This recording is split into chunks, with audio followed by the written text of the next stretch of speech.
Greetings from the set of Metro and More at Metropolitan Community College, serving more than 50,000 students with over 120 programs at our 8 locations in the daytime, evening, weekends, or online. I'm your host, Kent Pavelka. Welcome again to Metro and More. More of what you need to know about Metropolitan Community College. Fascinating discussion ahead, I am certain of it, with Lourdes Portillo, award-winning filmmaker, director and producer, and Jose Garcia from the Mexican-American Historical Society of the Midlands. Lourdes, Ms. Portillo was recently at the college in conjunction with MCC's Hispanic Latino Heritage Month activities and film and lecture series, and it is a treat and honor to have you in Omaha. It's a great pleasure. At the college and on the show today. And may I call you Lourdes? Of course. Very yes. good. And Jose, it's nice to meet you too. You're a lifelong Omaha, you and your wife Linda. Well, Linda is. You are not. I'm a Kansas Citian. Oh, you are. Go Royals. Absolutely. It's good to have you both on the set to discuss your recent appearance here, and lots to discuss. So the $64,000 question over the years that has yet to be answered, we'll settle it here on the show. Latino, Latina, or Chicano, Chicana? What is it? It really, it's what you want it to be. That's what I've thought. It's what you want it to be. It's a self-defining kind of a thing.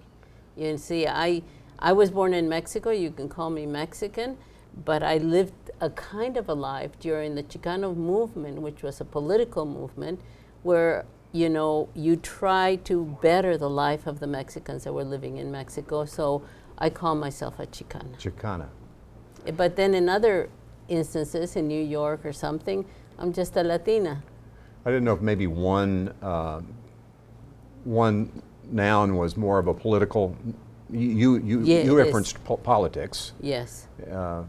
But I guess it's interchangeable. I just thought I'd throw that out there because I've never asked. Yes, being a Chicano is very political, but the movement itself brought culture into the art scene. Chicano culture, Mexican culture, very severely in the early 70s. We didn't fly the American flag in the early 70s as Chicanos because we felt that even though I'm a Vietnam veteran, there was a sense of as if we were a forgotten race. But soon, very soon after being introduced to the Chicano movement, then I started seeing it as an American experience. And now there's no Mexican flags anywhere in my perimeter as a Chicano. That's an interesting observation. I hadn't thought about that. Oh, yes. Is the absence of the Mexican flag, it kind of tails into another question I had, which is the Latino or Chicano experience across the United States. Does it vary greatly? And is the Mexican flag absent most everywhere now, or? I think so. I mean, from my experience, I think it's an American experience, a Chicano experience. It's an experience of exclusion, you know, and struggle for rights. That's what it's been. So we can't say we're struggling for rights in Mexico. So we have a loyalty to Mexico because we are Mexicans, you know. But I think that's basically how it is. It's like totally a North American experience. Mm-hmm. Yeah, we didn't have the tools that the poets did, the Ginsbergs did in New York City, in the Bowery. We didn't have the cultural tools. We couldn't relate to Ben Franklin or Jefferson or even the American Revolution, let alone the Civil War.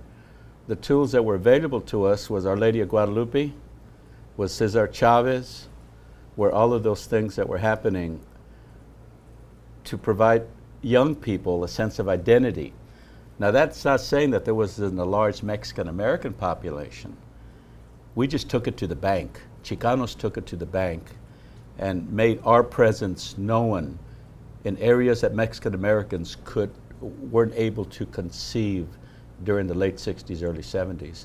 Very much like the American hippie movement. we blasted open doors.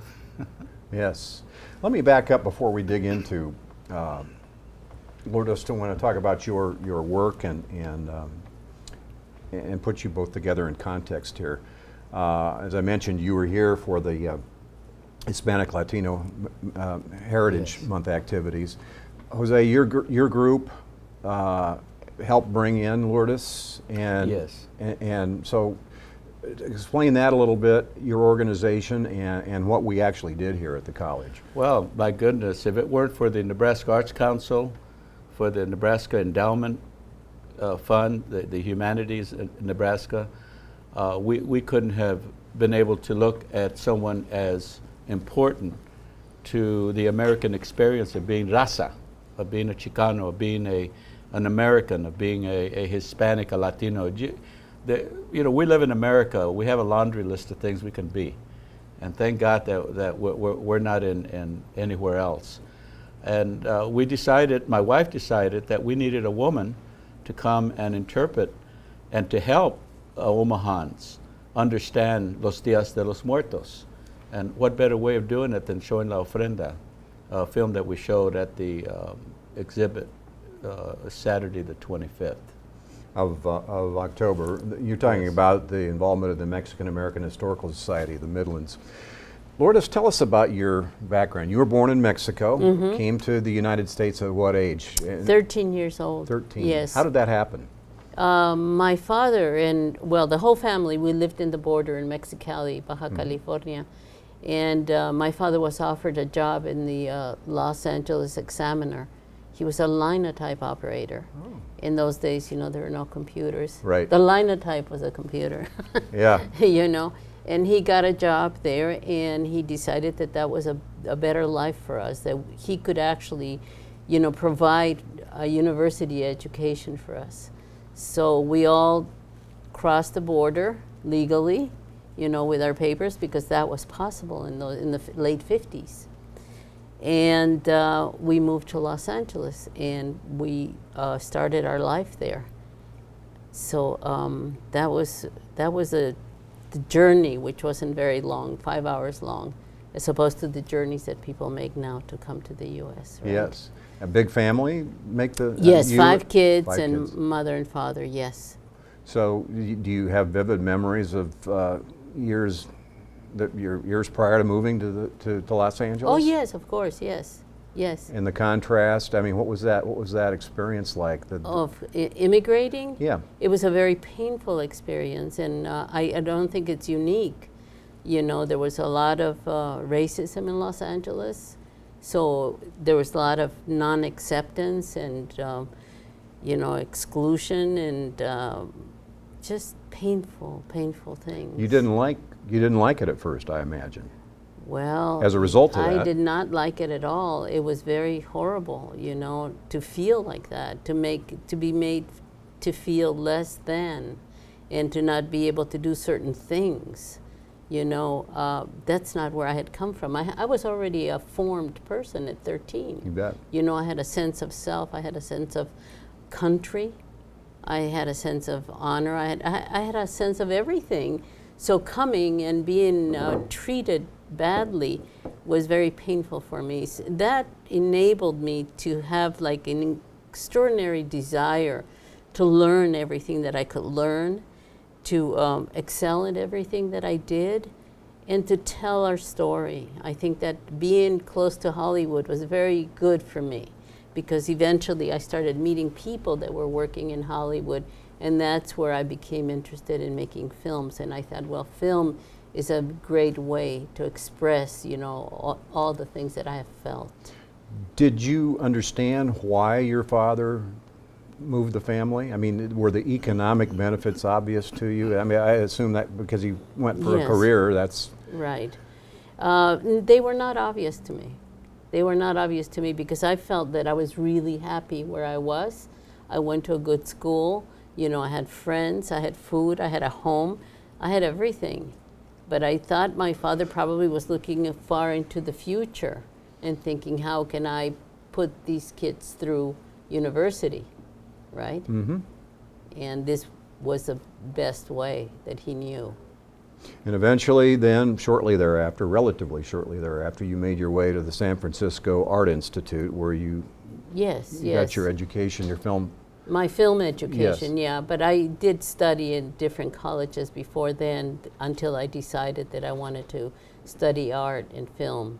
Yeah, that's a much more complex story. You know, I started working, you know, in a film collective in San Francisco, and I became aware of the fact that the kind of film that the collective was making was not what I really wanted to do. And because the arts community in San Francisco it isn't anymore, so effervescent, you know, I became involved with poetry and writing and other things. And I thought, well, no, art, film, and, you know, including art and politics into my filmmaking is what I want to do. And the only way to do it was to go to the San Francisco Art Institute. So your inclination initially was to be more of an artist without a political agenda, maybe? Is that fair? I think I had a political agenda from very early on. Yeah. My father was also very political. So that was one of the reasons that he told us he had also left Mexico because of the corruption in Mexico. He worked eventually as an administrator of a newspaper in the border. And he couldn't, he understood, but he couldn't take the fact that he had to work with a lot of corrupt people. And he didn't see that as a viable way to live well. Million questions here, but I do want to ask Jose, I want to backtrack a little bit about you. You grew up in Kansas City? Yes, on the west side of Kansas City, Missouri. So your ancestors are from Mexico. You are not. No, I'm a third generation Chicano. My mother and father were both born in the United States. My grandparents on both sides of the family crossed the border from the 1910s through the 1920s. Yes. And how'd you wind up in Omaha? Well, that's a good question. A woman, perhaps? Well, sort of, kind of. I was married at the time in Kansas City, and I took a job as a hypnotist. Wow. And I love this. This is the most. I opened an office in the Barker Building. You like a therapeutic hypnotist? Yeah, basically. That's what we call it, therapeutic hypnosis. Yeah. And because they are entertaining. Well, yes, but I was entertaining myself more than anything else. I helped people cut the cigarette habit and lose weight. Yeah. It was a big thing back in the 70s. And then when you got to Omaha, where did your career take you? Well, it took me away from that within a year and a half. And then I found myself working for the Chicago Northwestern Railroad. I see. But during those 4 years between the interval, arriving in Omaha in '76, July 4th, 1976, through September 16th, 1980, I was involved in a lot of community activity with the Federal Credit Union, with running the Chicano Awareness Center for a year and a half, and various other things in support of art and cultural projects. And that is the role of the Mexican American Historical Society of the Midlands relative to Lourdes' appearance, right? Yes, absolutely. The MAHSM found that we needed to become status quo. We're Chicanos, so we're self-determined. We like to pride ourselves into doing things based on what is around us, tribally. We use what we have within reach. But getting a 501c3 was kind of like selling out. But we took that into a viable project to sustain history in the community, in South Omaha community primarily. That's where we focused in, near South and South Omaha. As nobody has really began collecting historical objects, first-person interviews, stuff like that, and that's what we started doing. Let's show that. Well, let's show the website, and because that's a good. Everyone watching the show today ought to take a look at the Mexican American Historical Society of the Midlands website, and then we can segue into. I want to talk about your appearance here and really dig into. First of all, you had the various conversations with groups, and the thing I'm curious about that is, do you let those conversations take a a life of their own, on a life of their own, or do you come in with an agenda and a message? I generally, kind of respond more to the audience, or to whomever it is that I'm talking to. I don't like to go in with a, programmed already. Mm-hmm. I know who I am. I'm old enough to understand all that and to come out with whatever my politics or my reasoning is. But I like to find out what other people think. Well, so do you find that varies a lot, audience to audience? Oh, yeah. And that's the interesting part. Yeah. Yes. Yes, yes. Are there any themes that come up? I mean, Well, generally people want to talk about art, want to talk about identity, that kind of thing. In film and, life. It's, the themes vary depending on who I'm talking to. but the interest is, I mean, the thing that keeps it together is the Latino, Chicano audience. Not all the time. No, not in my case, actually.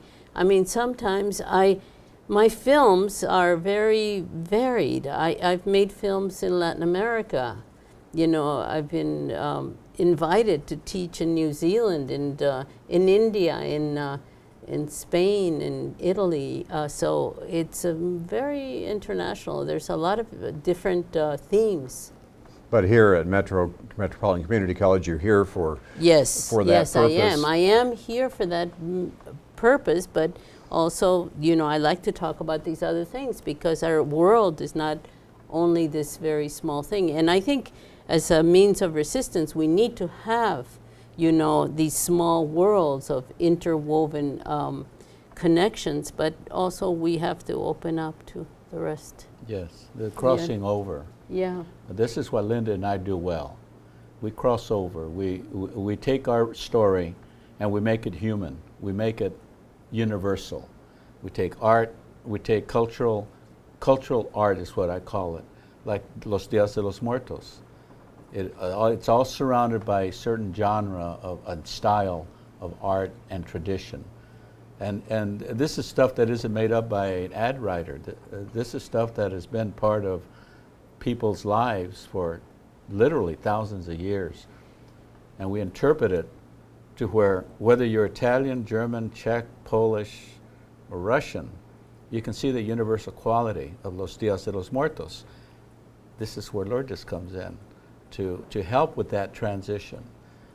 The days are over when we organize for raza, when we, Chicano power. We've been there, we've done that. That's a done deal. We now all try to make each other comfortable within ourselves and among others. So we deal with universal types of subject matters, like death.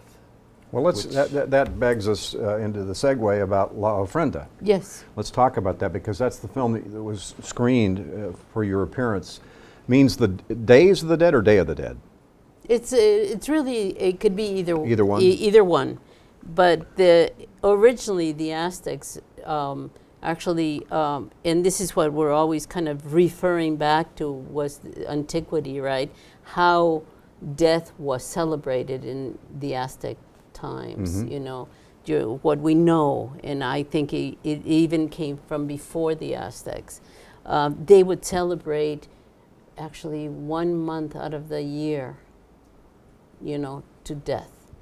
And the celebration of death took on many different aspects, but one of them, and what has remained, is that we are honoring our dead.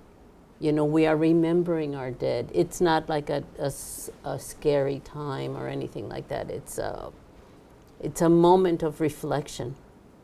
It's a moment of where we realize that we are going to be dead, and we will like our loved ones to remember us in the same way. So it's a communication with the dead in a very profound way, in a very emotional way. Days of the Dead, October 31st through November 2nd, roughly, right? Mm-hmm. Every year. Mm-hmm. Mainly celebrated in Mexico and among Mexican Americans, obviously. Yes and no. How yes and how no. Okay, the Days of the Dead are celebrated all over the world. Okay. In Japan, in China, you know, in different other cultures where they, you know, celebrate a day dedicated to death. But this, we're talking about the Mexican American or the Mexican celebration for the dead, which I think has become like very popular because of its how colorful and amazingly beautiful it is. Let's go to your website, Lourdes, and you all can take a look. And the filmography is replete with some tremendous work over the years, as Jose indicated. Everyone understands that, but we're talking about La Ofrenda, and we've got That's a clip Yeah. that we want to show. Mm-hmm.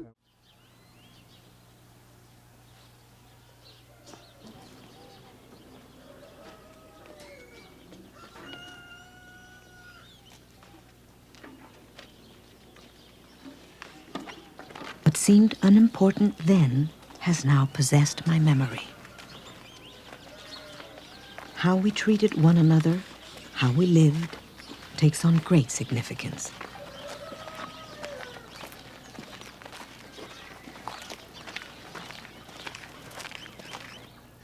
In Mexico, the ancient celebrations for the dead take place on the 1st and 2nd day of November, when the souls of the dead return to visit the living.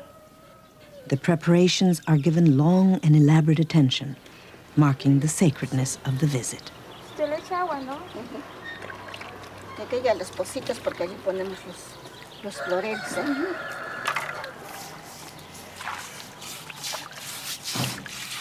Vaya, pues,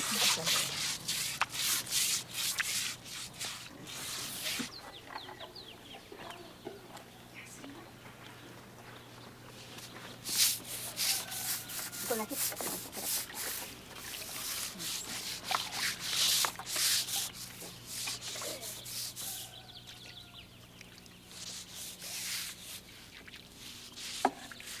I remember the lullabies of my childhood.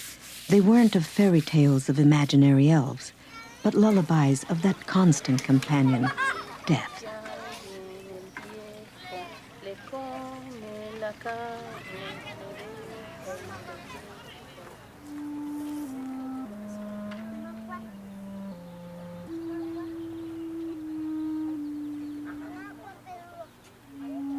Octavio Paz wrote, "In its celebrations, a culture steps outside time to acknowledge enduring truths. Time is no longer succession and becomes what it originally was, the present, in which past and future are reconciled. In celebrating death, we stepped outside time and so transcend the eternal cycle of life and death."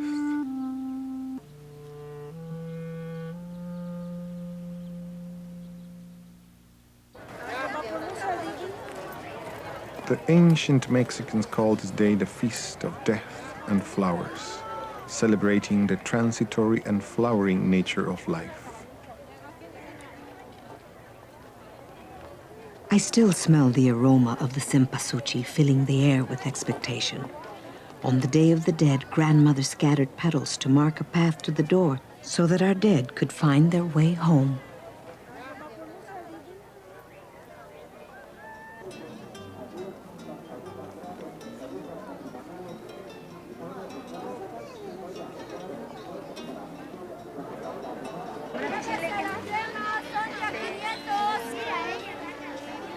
Food, specially cooked for the souls, is placed on the altar offering so that they too can enjoy its aroma.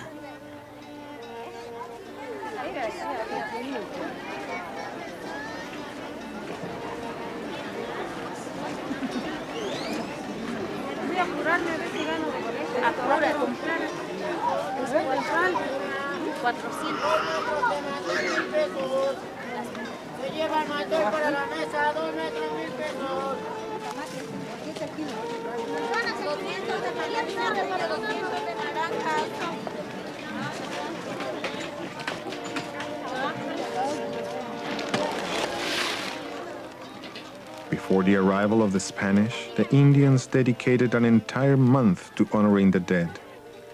The last days of the celebration coincided with the Catholic feast of All Saints and All Souls. The Indians incorporated the Catholic rituals into their ancient celebrations for the dead, today known as Los Días de Muertos, or the Days of the Dead.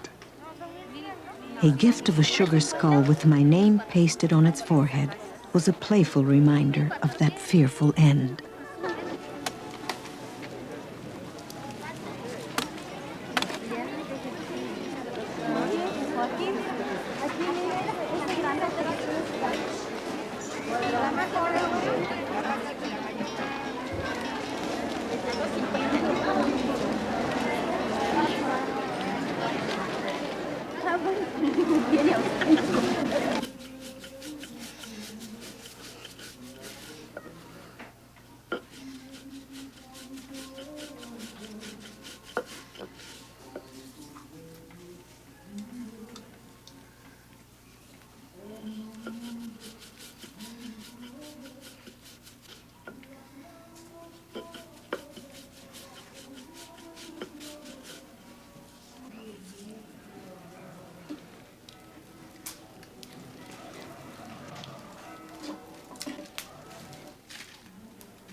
The dead return on this night to visit and become, once again, a part of the family, sharing in the everyday life of those who remember them.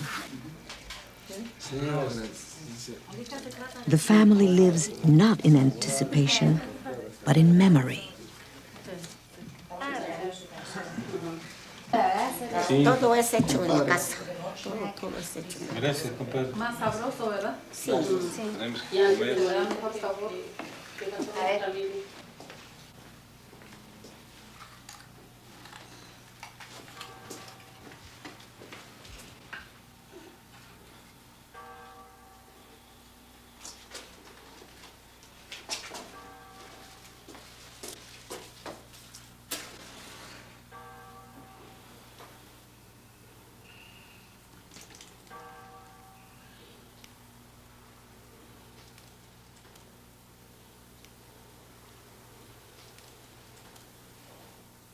Le pido a él, yo lo que le pidas a Dios, de que yo viva otro poquito siquiera para que acompañe yo a tus hijos.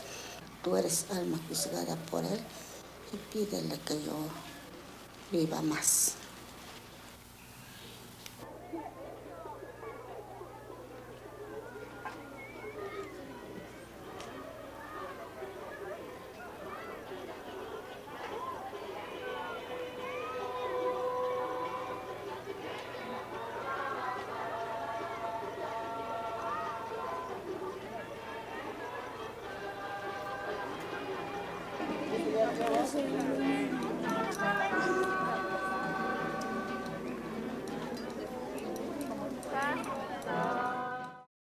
Okay, so that's just a little taste of the film. How long does the film run?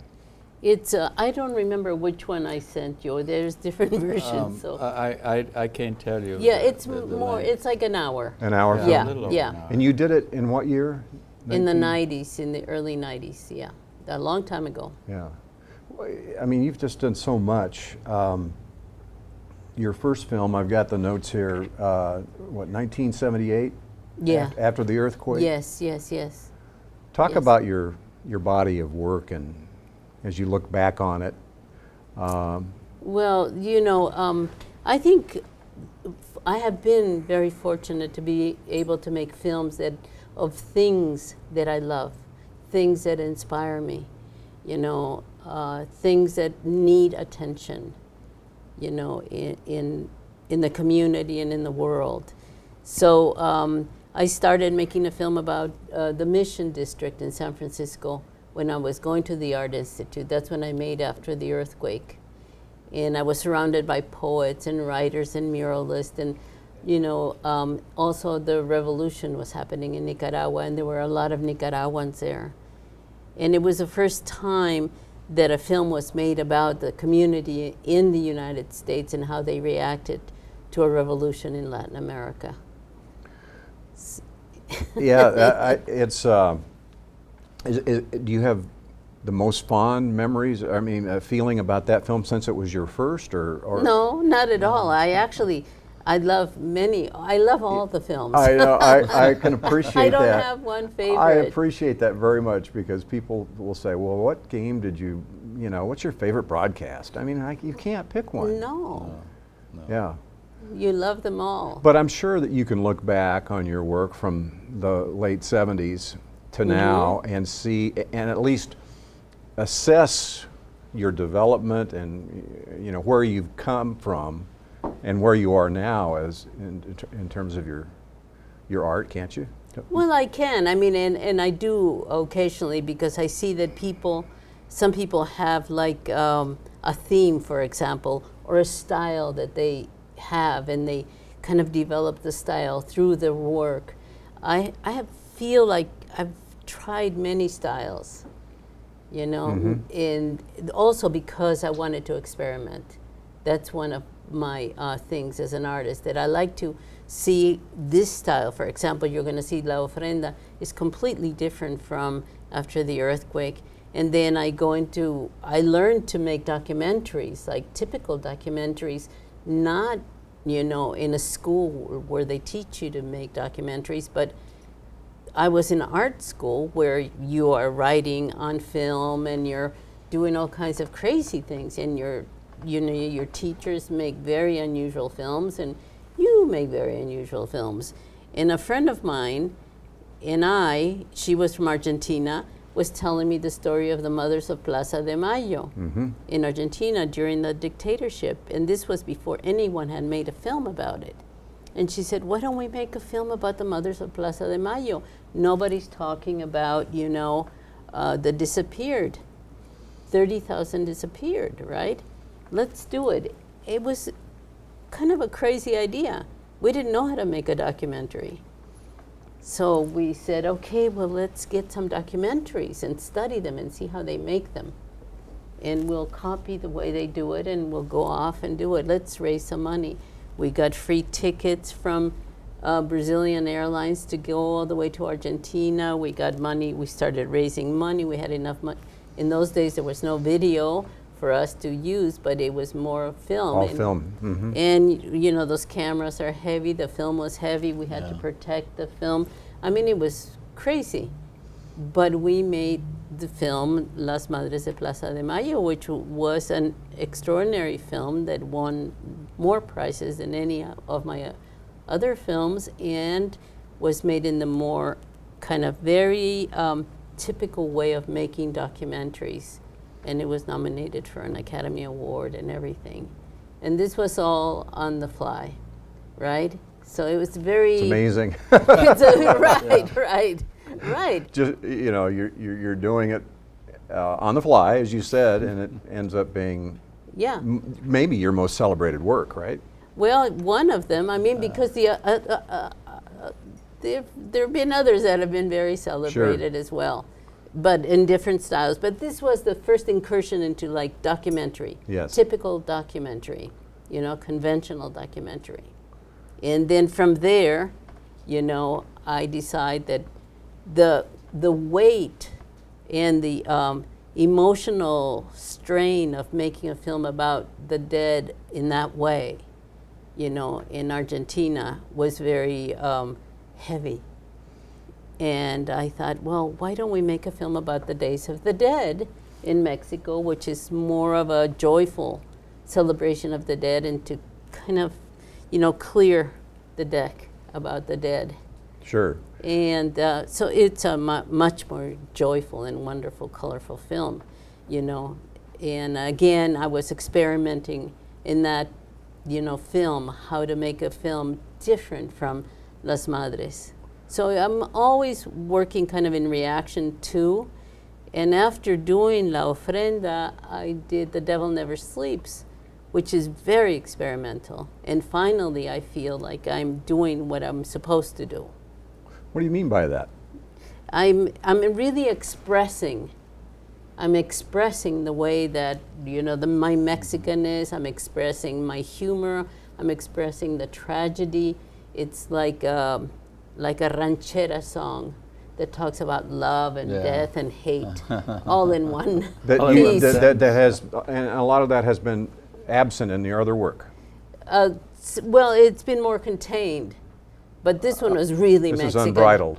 Yeah, this was crazy, like a crazy desire, and I made a film about my family as kind of very Baroque, very postmodern. I could do everything I wanted to do finally, and I did it.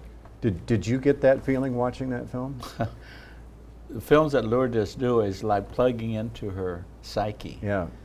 You can feel an energy of creativity and an excitement that she found art being the vehicle of expression, her vehicle of expression. She's an artist, regardless whether she has a pen or pencil or a crayon. Her medium is film, is images that move us and that capture us and say, wow. Well, I can Wow tell us. by your reaction that the answer to the question is yes. You did get that It feeling was- from. It's an elixir that we all need. It's an elixir that Truman Capote brings. It's an elixir that artists bring to us that aren't artistically related but have lives. Yes. And when we see products of people like Lourdes Portillo, it kind of justifies your role, your position, and your dreams. Yeah, I can dream because look what Lourdes dreamed about, and she's showing She's us all giving her expression dreams. to what I am feeling and didn't know Yeah, I was feeling. there we go, bingo. You and Linda put up a display at the Mule Barn. Yes. About Days of the Dead. Explain what it was. Well, I'll tell you, we owe everything to a man that died in 1913. We are very modern mestizo people. We're not indigenous people. What we do is we interpret what was given to us in a cultural perspective, which was the pre-Columbian accent, and then the Azteca, which were a conquering race. They really didn't develop any of their own cultural entities. They took them from the people they conquered. And one of those things that they conquered were the Days of the Dead. Well, now, after 300 years of occupation or colonization, whichever way you want to look at it, we've arrived at the modern age, and Dia de los Muertos is becoming big. It's becoming a big cultural entity, production. And Linda and I have taken it as a response to the works of José Guadalupe Posada, a Mexican illustrator that lived until 1913 in Mexico City. His illustrations was the first time that he gave personality to the dead. They're called calaveras. And him doing that opened up the book of the dead into a human experience. And then you bring in this contemporary styling of his drawings, of the happy faces, of the dancing calaveras, of the skeletons doing normal human living things. And then you back it up with the pre-Columbian concept of inviting your ancestors and honoring your ancestors. You have today's modern Los Días de los Muertos. And this is what was reflected in our show.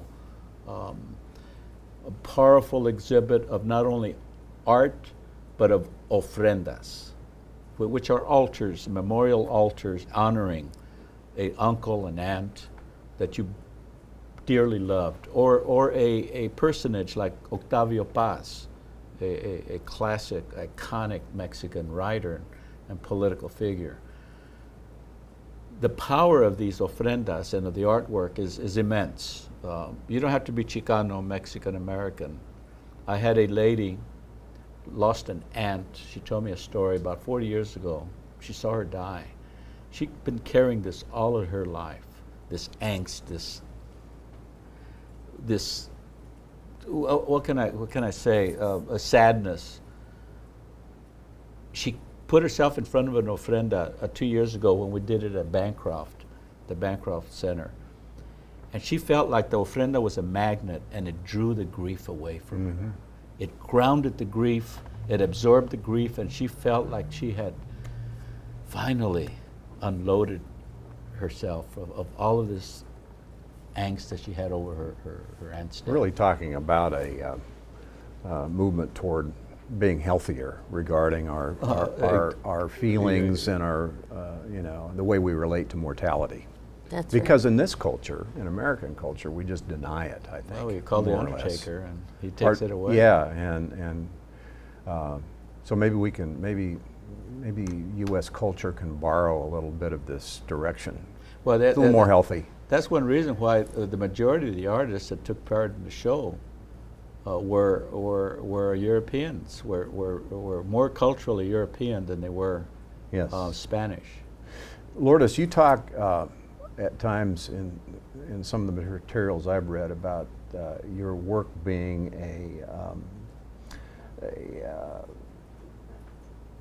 kind of dealing with the issues of Latino identity, which intimates to me that there's kind of something unresolved about that. How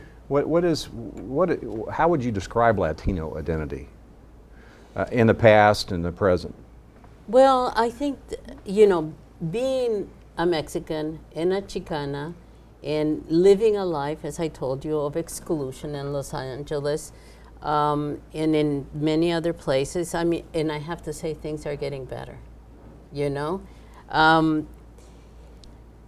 I think that, I'm sorry, I forgot your No, question. the question about the search for Latino identity, I think I've read where you, that's part of what you're trying to do, is to stir up that conversation about Latino identity. And so I'm asking, what is Latino identity? Right. Well, it's kind of a self-referential thing where I'm trying to, in a way, explain myself, explain who I am and show you who I am so that you can appreciate it and you can learn something and then we can communicate in a better way. That is basically, I think, my intention. I don't think of myself as trying to identify myself as this, as that, or trying to create something that I already am. I don't need to talk about it. I want to demonstrate the richness, of my culture. I want to demonstrate it. I want you to appreciate it, because I feel that I have not been appreciated. In the past, so that if you learn my view of death, maybe something in you, your humanness, will connect with mine. So in the end, it's about humanness, not culture or No. whether one is Latino or not. No. It's about communicating. Yes. It's about being on a level kind of a playing field. Being together as humans and learning to respect and to appreciate each other. Yeah. Jose, you're anxious to jump in. Oh my goodness! Lourdes says it all. Why do I still consider myself a Chicano? Why is my identity so closely linked? Why do I wear buttons that says "vote"? My vote is my voice. It's because I'm an American. Is what I do this. It's because I love my country. I'm a patriot. And I want others that totally do not feel comfortable in my country to understand that they can be all they can be, and they have all the tools to do this. Unlike Italian people, unlike German people that left their language at the door, we didn't have to do that. I grew up in Spanish. When I entered grade school, my name was changed from Jose to Joe Frank. we've gone through all of this. I've gone through the whole, I've jumped every hoop that the American experience has put in front of me. And we're doing this to communicate to people that relationships with culture, any culture, are good relationships. And we have stories to tell, and we have traditions to share. And one of the examples was a couple of years ago, South High won the state championship. And guess what showed up? It certainly was not the American flag. It was the Mexican flag. All of these young kids did not feel comfortable with the American flag. So getting back to how I identify myself as an American patriot, part of my motivation doing this work is to provide roots to these kids so they can feel confident of being American. Yes, you can be Mexican all you want. Look at me. But we live here, and our flag is here, and there's room for everything in America. Well said. Yeah. Lourdes, you talk about broadening the spectrum of how Latinos are represented in film. That's a struggle. As participants, or as they're identified in terms of telling the story of the culture? Yes, I think in every respect.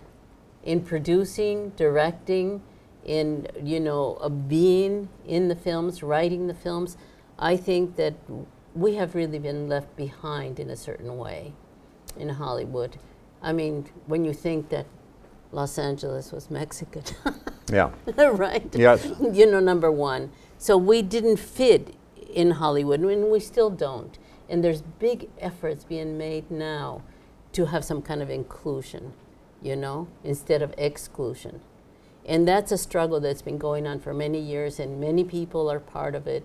Many, in fact, there's this very interesting thing happening where very, very talented Mexican filmmakers have come to Hollywood and been very successful. Like Del Toro, doing his films, or there's three of them. They're called the Three Amigos that have been great, in terms of success and trying to come into Hollywood. But one of the things that happens with them is that they don't make any films that have Mexicans in them. They're very good at what the Americans do. They're better than the Americans, but they're not referring back, to the people where they come from or who they are. So you're intimating there's a responsibility there, I think, aren't you? I think Yeah, so. yeah. I think there is a great responsibility, that we have to, we have to embrace each other. Like the Chinese in San Francisco, like all the Asians, like the blacks, let's represent everybody. Let's As opposed to, I got mine, you go get yours now. That's right, that's right. You got it, Yeah. you got it, yeah. Yeah, that we have to be friends, we have to be colleagues, we have to create things that really represent this country, because this country is so varied and so interesting in that way. And then you also have lived a life that, in your craft and in how you've excelled in your craft and have been recognized in that respect, done it in spite of your gender. That's the another other issue. thing. Oh my God. Talk about that a little many bit. issues.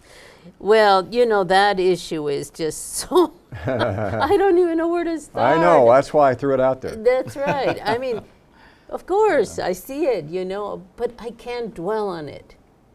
I can't dwell. All I can do, the way I feel, is I can only step forth and keep on doing what I'm doing and try to help in any way that I can and represent, women in the films and as a filmmaker, and also helping younger filmmakers.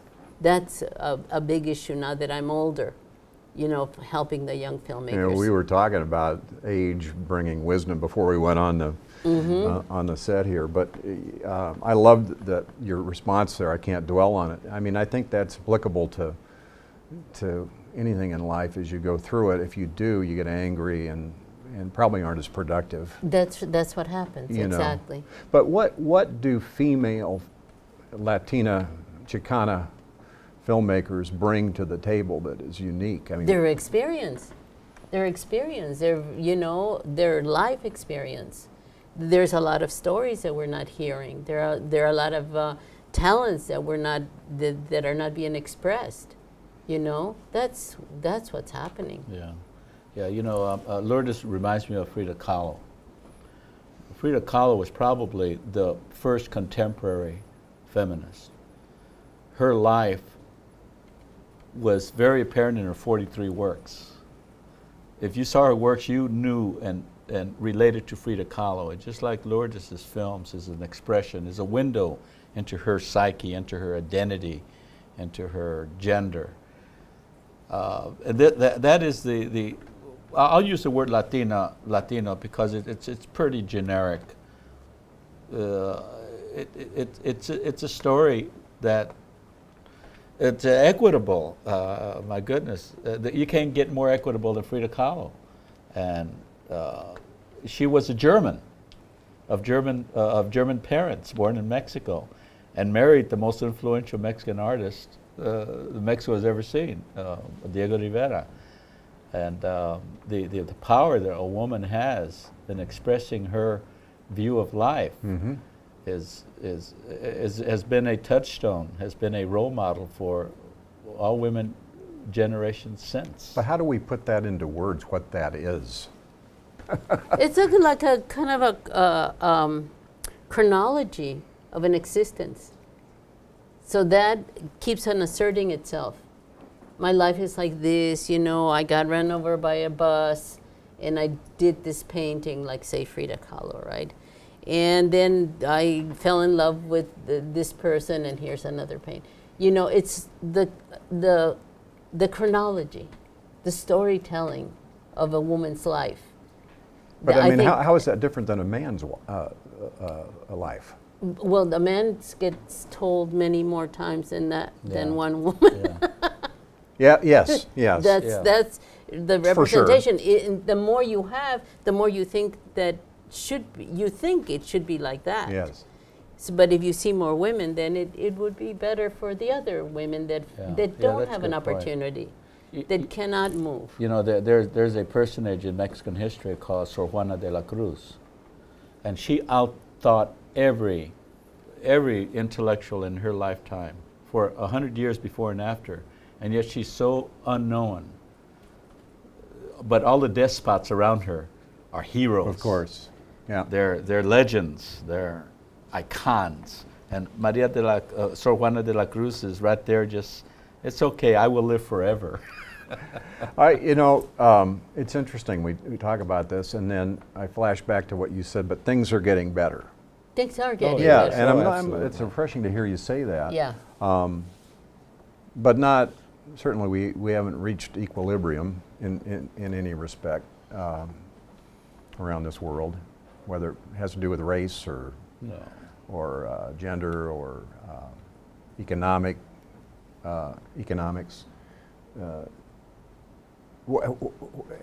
That begs the question to discuss for a minute anyway, the issue of the immigration reality in the United States. I mean, you say things are getting better in light of that? That's right, huh? Well, some things are getting better and other things are getting worse. I mean, what's your thought on that very political issue? Of immigration? Oh my God, you don't have time. Well, we've got a minute. Yeah. What we do is we bounce around here. We can touch on this. That's right. Well, this is a country of immigrants. You were an immigrant in your past. Sure. Right? I'm an immigrant. Even the indigenous people were immigrants. We're always moving around this earth. And I think that there should be, that all of us are treated with the same respect.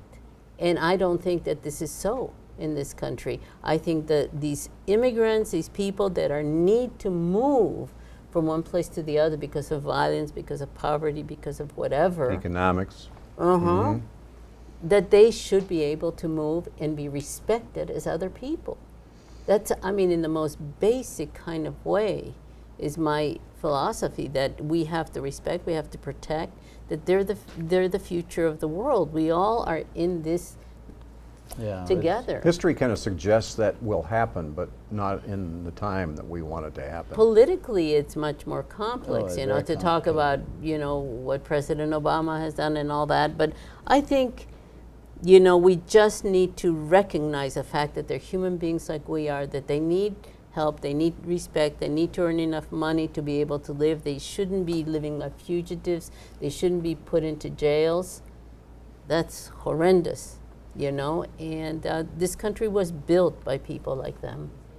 What are you focusing on now? What are you thinking about now in terms of your next, not necessarily your next project, but what do you want to do with the time you have left artistically? Right, right.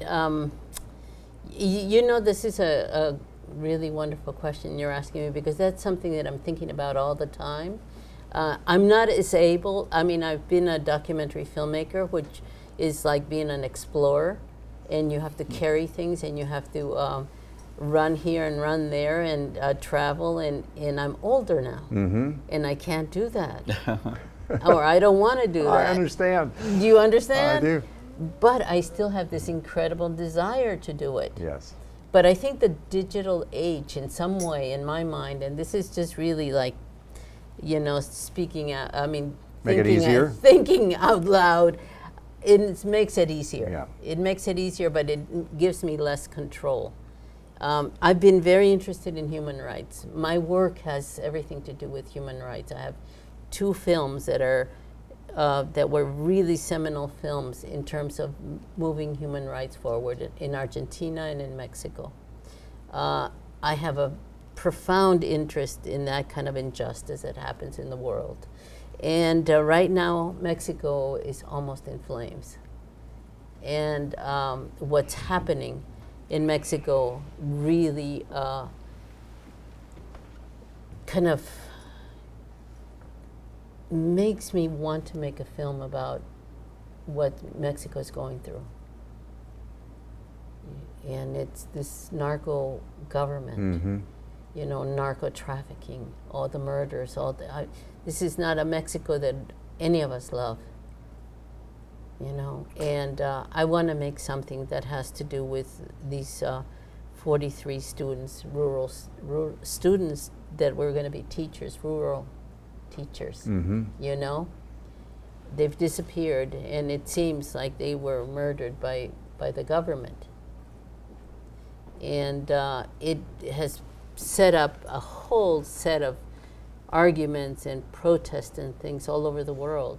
And that is my desire. That sounds like an ambitious project. I don't know But how like I said, the digital age Make it easier? will make it easier for me. A couple minutes left. Anything you'd like to share with our viewers that we haven't chatted about in terms of whatever? And also, what are your impressions of Omaha? Well, I always like the Midwest. It always feels so safe and so friendly and nice, you know. I like it. I like it a lot. And I always wondered if I could have lived here. You Well, know? we were talking about the cold weather. I don't think, based on what you said, you're I think one day of winter would be just right about right for me. Yeah. Yeah. Yeah. Yeah. Anything you want to add, Jose? No, I'm thrilled to have Lourdes Portillo as part of our lives these next 2 or 3 days. When she visited us back in the day, and thank you, Omaha, for the support. Yes. You know, what can I say? But thank you, Omaha. Thank you. It's been a treat. Thank you so much No, thank you. for being with us. Thank you. And for coming. And thank you for being with us on Metro and More. Our goal is to better acquaint you with the mission, leadership, and the reach of the college. I'm Kent Pavelka for Metropolitan Community College.